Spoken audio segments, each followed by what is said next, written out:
No, Judy brought up a good point about our retirement. I worry about that. I don't know should I talk about the cook thing at all? Sure.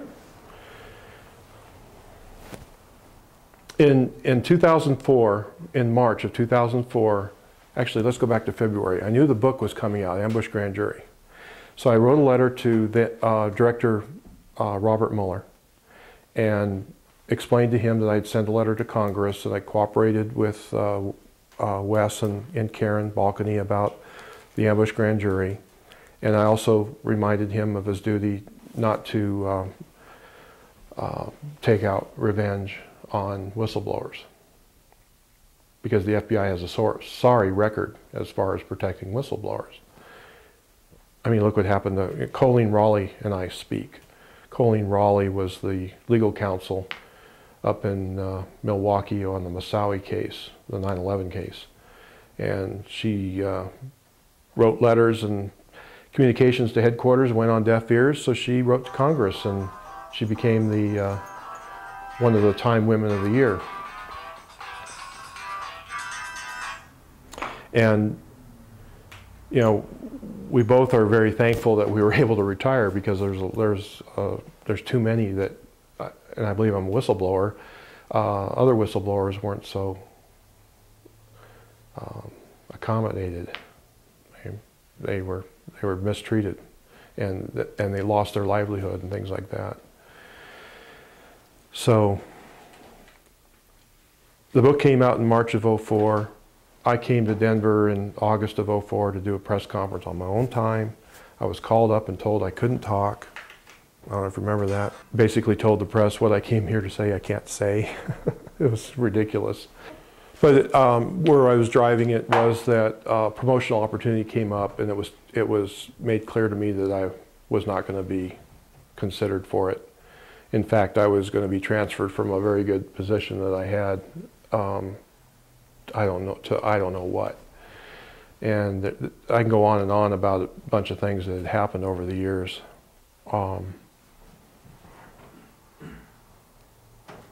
I told my wife, I said, I just don't think there's, I was 50 years old, I could retire, might as well just do it. She goes, what are you going to do? I said, I don't know, I guess I'll go take the private investigative license exam. And so I applied in September and took it in October, and luckily I passed it on the first run. It takes 3 times usually. And then I became an entrepreneur, just like overnight.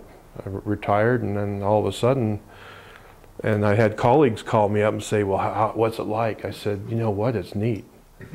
He says, what do you mean? I said, well, don't you look back? I said, no, I only look back one time. And I wrote my first report, because we were used to having an approving official, and I realized I was the approving official.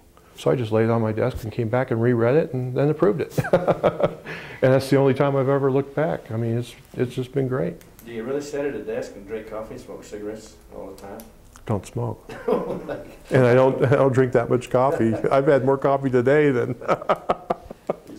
When you came back for With that Pam's. original press conference, you said that you had been told not to speak, and that you had something to say at that time but had been told not to. Yeah. What would that have been, if you're at liberty to share that with us now? Well, I would tell you if I could remember exactly, but it was the book had come out, and I can't remember if you were in office at the time. Not yet. We were.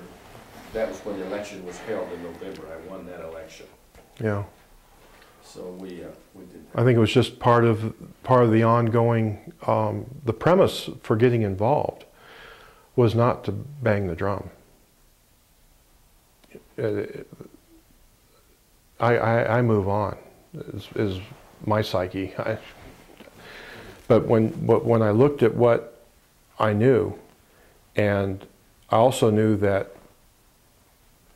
I'm trying to remember her name, gosh, she was a great congresswoman here in Colorado. Pat Schroeder? Pat Schroeder. She wore the American flag, got in trouble, why I don't know. And she was considering what the cleanup costs would be, and it was in the trillions, and it would take decades and decades and decades. And then all of a sudden I heard that Rocky Flats was getting cleaned up super fast, and there were some questionable things. And so the manuscript, the whole idea, the concept was that we needed to get the word out that this, you know, and I don't know who Mark Udall is. I know that he was a congressman from here. And he's got a cousin down in New Mexico that I think was a senator. And I have no idea why he decided that this would be a great place to turn into a wildlife refuge and allow kids to come and picnic. But my feeling was that it was incomplete data was being considered for the cleanup. So how can they do a cleanup? I mean, a cleanup means that you know what you're looking for and you mop it up and make it better than what it was. And to top it off, now we're hearing, you know, I mean, I read the site that they want to make visitor use facilities for people to come in and decide when they want to lay their blanket down. And I think that people should know what they're in for, because you don't want history to repeat itself. I've read quite a bit of material that this is a cookie cutter situation for the rest of the nuclear weapons complex. And how many nuclear plants do we have in the country? Which I believe is the reason why we have nuclear plants, power plants, is to feed the military weaponry. That's where the plutonium is made on the pile.